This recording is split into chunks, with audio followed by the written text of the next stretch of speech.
Hi, I'm Jody, the mom. And I'm Dr. Barr, the doc, and this is Mom and Doc Talk, where we talk about all things healing PANS and PANDAS with a special focus on homeopathy. And today we're just going to go do a brief interview or introduction, I guess, instead of interview. We're going to do a brief introduction to what PANS and PANDAS actually is, just to sort of set the stage for everything else that we're talking about in this podcast. So I'm going to give you a bit of an overview about the diagnostic criteria and what that looks like with PANS and PANDAS. Jody's going to tell you a little bit about what it looks like in real life. So PANS and PANDAS are similar. So PANS stands for pediatric acute onset neuropsychiatric syndrome. PANDAS stands for pediatric autoimmune neuropsychiatric disorders associated with strep.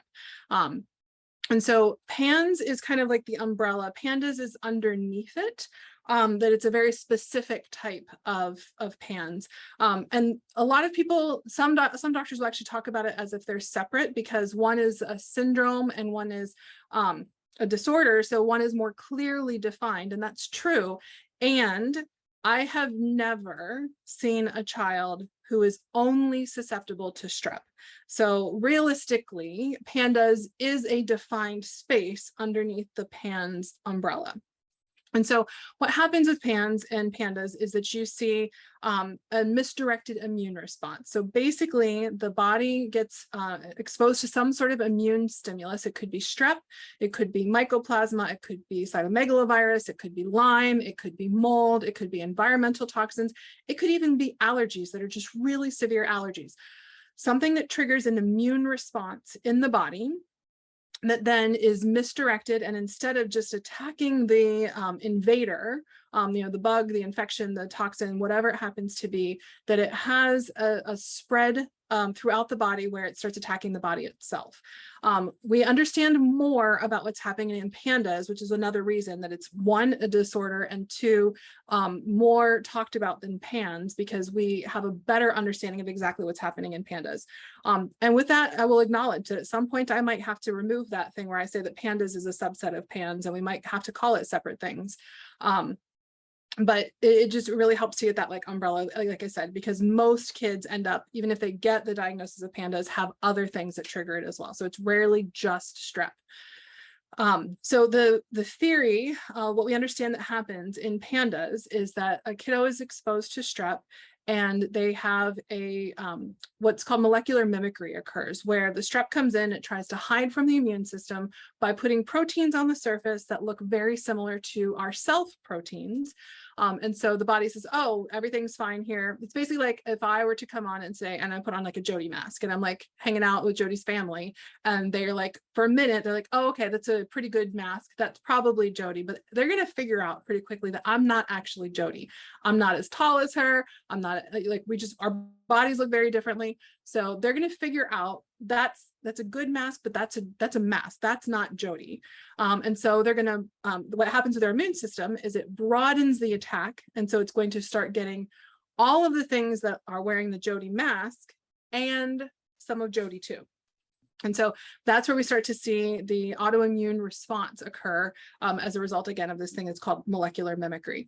And so there are parts of the brain that are more susceptible to it, and that can lead to a series of symptoms that we see that are pretty typical in PANS or PANDAS. In PANDAS, they will say that there needs to be a temporal relationship, so a closeness in time to an infection. That said, there's lots of kids who get an infection with strep, and you have no idea that they were infected with strep because they don't have the typical strep symptoms. They have no fever, no sore throat, no changes in the tongue or anything like that. They just have the neuropsychiatric symptoms that are caused as a result of this misdirected immune response. So you can't always get a clear temporal relationship. So in order to get the official diagnosis of PANDAS, which is to be able to have that closeness in relationship to a known infection, or to have elevated titers that show that there was a recent infection. So that could be ASO or anti-DNase B titers that would show that there was a recent infection that you may not have been aware of. And there are some folks that they think that they've never had strep, but their titers are really high. And that's how they know that they actually have, and that these are symptoms that are likely as a result of that. The symptoms are similar, whether you're talking about PANS or if you're talking about PANDAS. PANDAS does have an age range that we're looking at, typically because of the time that people are most susceptible to getting strep. But you might actually get strep as an adult, so it's just like kind of a weird thing about the diagnostic criteria. So that's what we think is happening in the body. The symptoms that we'll see as a result is we see behavioral changes. We see in the theoretically rapid onset OCD and tics. And there can be food restriction, usually as a result of OCD, not so much of like a more eating disorder type of thing where we're wanting to change the way that the body looks. It's usually more related to fears about food, fears about health, things like that. So more like obsessive thoughts about things that could go wrong, and it's a compulsion to not eat. So there can be rage, intense separation anxiety, changes in potty training, basically. So fully potty trained children can have regressions where they start wetting the bed, having big accidents or urinary frequency during the day, weird sensations in their genital area where we call it phantom wetness is a really common one, where they think that they're wet even though they're not, or they need to feel like the compulsion or that need to wipe again and again and again. Changes in handwriting is really common. And I already mentioned tics too, and you can also sometimes see other neurological types of symptoms. Those are the most common things. Occasionally you can see some onset of pains as well, because there can be other areas that are attacked. Those usually tend to follow on later, less so if you're getting treated with homeopathy than if you're using other therapies, we've noticed. But there can be some onset of like joint pains, juvenile rheumatoid arthritis type symptoms. Other autoimmune symptoms could also start following on later or sometimes at the same time. Digestive concerns, sensory sensitivity, migraines, those are all things that can come along with it. So it's really a complex system-wide condition. A lot of times you'll see ebbs and flows of symptoms as well. So you'll see a spike that will seem to go away. And so a lot of people will look back once they finally get a diagnosis and say, oh, all of those spikes along the way where my kid had tics for a little while and then they went away. And my pediatrician told me, oh, kids get tics, so don't worry about it. Or, oh, my kid was really sensitive to these things. And my pediatrician said, oh, it'll be transient, it'll go away. And it did, but there's ebbs and flows, basically like an inclined sawtooth pattern is usually what we see. We have a spike of symptoms and it gets better, but maybe the kid was not quite as good as they were before the first one. And then they have another spike of symptoms and then they get better, but again, not as good as they were the last time the spike wore off. And a lot of times we get this diagnosis when we've seen a lot of those spikes and patterns, or when it comes and it just sticks, because some of these kiddos end up getting to that point where they don't have a return to baseline or a return to better. They just sort of get stuck in their symptoms. So Jody, I'm going to pause here because I've talked a whole lot, and I would love if you could share a little bit more about what all of those things look like in real life, because it never is as, well, I won't say never, it is rarely as clear as like a diagnostic criteria or a diagnostic algorithm will tell you. Yeah. And it wasn't, and even going back before PANS and PANDAS, Avery was healthy, normal kid. But I also now recognize that there was some significant immune system stuff going on, like her immune system wasn't working well. And once once her tics and her kind of almost rage episodes when I was picking her up from school, and her like not made up, but imagined concerns that she was having with classmates and like struggling with school stuff. When all of that started, and then I learned about PANS and PANDAS, I in the beginning was like, no, because it wasn't sudden onset. Like these things have been like slowly rolling. But the further I got into it, the more I realized that there was a significant point where there was a change, and then all of a sudden things. So it wasn't like an abrupt overnight. Avery had all of the symptoms and she was horrible. And, it can happen either way. It can be that quick, or it can be kind of a slow rolling thing. And that ebb and flow that you just explained was exactly what happened with Avery. I mean, we started with those original symptoms, and then she would get a little bit better, and then she would get worse again. And each time she got worse, I feel like more symptoms would just pile on.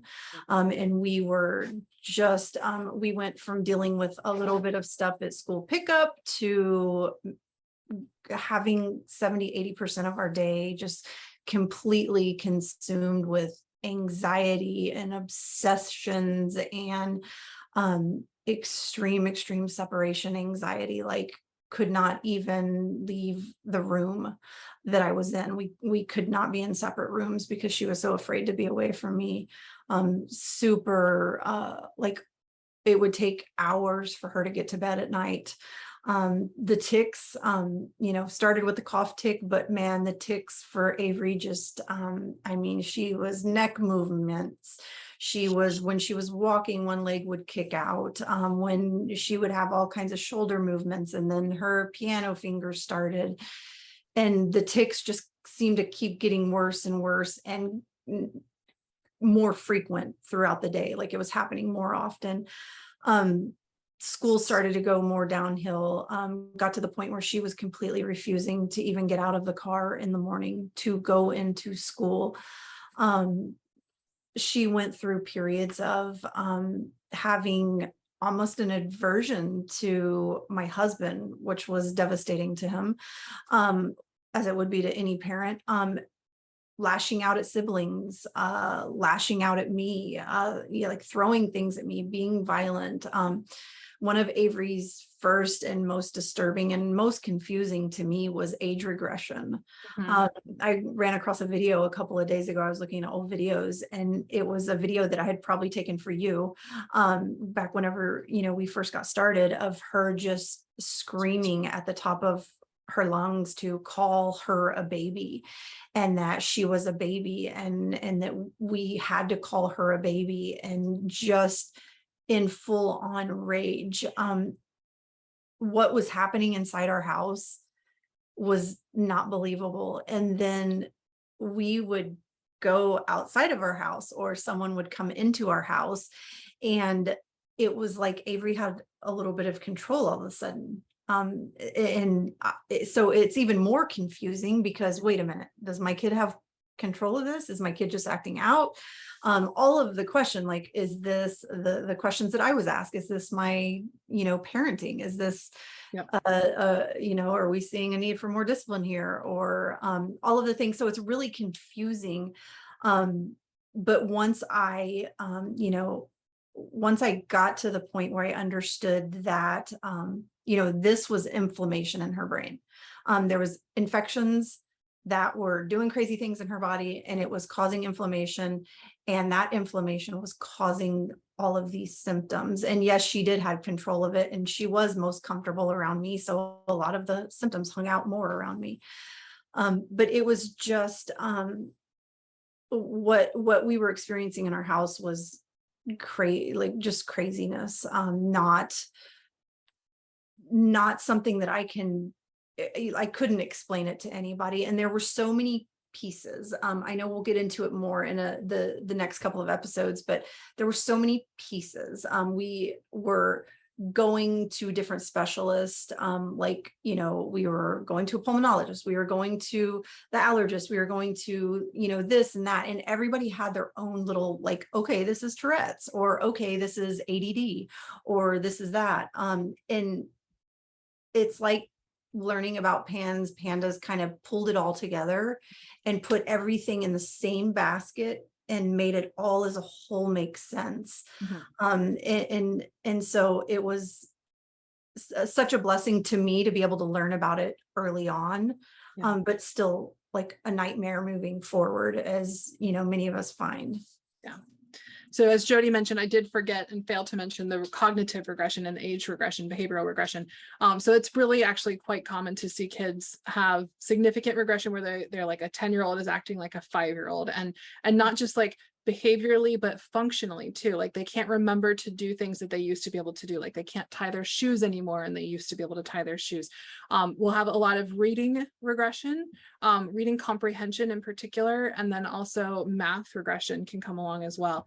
And sometimes you can even see dyslexia show up as a result of the neuroinflammation. So dyslexia that did not exist prior to PANS. And the reality is sometimes you might not know, you might think, oh, this dyslexia explains everything, but the dyslexia can actually like wax and wane when it is triggered by that neuroinflammation, it can come and go symptomatically with flares and episodes. So basically what you're probably gathering from this is it's a really complex illness with a whole lot of things going on to it. And I actually even hesitate to call it an illness. I feel like it's just generally sensitivity to the world. But I mean, it is, these are kids who are suffering, right? And your family is suffering too. And so it's quite complex. There's a whole lot of things going on. And if you've seen one kid with PANS, you've seen one kid with PANS. There are similarities to the way people experience it, but there are differences as well. And it's important to point out that the kids aren't going to have all of these symptoms, most likely. Some are going to have all of them. I mean, Avery basically had all of them, right? Yeah. But they're not all going to have all of them. You might have a kiddo who is more on the OCD and tics and anxiety space, but not really rage-filled. You might have a kiddo who is more rage-filled, and that's what you see, but you don't necessarily know underlying that there is an OCD component to it or an anxiety component that's coming out as rage. You're going to see very different types of tics that people have, different behaviors. Some kids are still fine going to school, some are not. And it is actually relatively common to see it be worse at home, where like they can hold it together at school and they just explodes as soon as they get in the car or when they get home. And it can be hard not to feel like it's about you and about your parenting and your kid just being a jerk. But the reality is these are kids who are very much aware of what is happening. That said, they are not necessarily aware in the moment. And we'll probably talk about this more in future videos and podcasts, future episodes. But there are some kids who it's almost like they are in a different state and they don't remember the rage that they just experienced. And they have some memory issues. And Jody will probably talk to you guys about some of Avery's memory issues in our upcoming episode where we talk about how it all got started for her. So that's the basics about PANS and PANDAS. The rest of this initial part of our podcast series is going to be walking you through all of the things that go into getting a diagnosis, all the different types of treatments, all the considerations and things to think about. So that's why we're going to wrap up here. But we will get into all of that in future episodes. There's just a ton to unpack, as I'm sure you can imagine, with just how complex this is. And so we really need to break it up into smaller digestible bits for you guys. In our next episode, we're going to give you a really brief beginning primer on what homeopathy actually is, since that is our area of expertise and where we have most of our focus. That said, as a naturopathic doctor, I do have expertise in the other things that we're going to be talking about. So I'm not just talking out of nowhere with those things, but my specialty is in homeopathy. So we're going to give you a bit of a brief on what homeopathy actually is, so you can have that for context moving forward as we talk about homeopathy in relation to all the other things that we're talking about as well. So we hope to see you there. Bye, guys.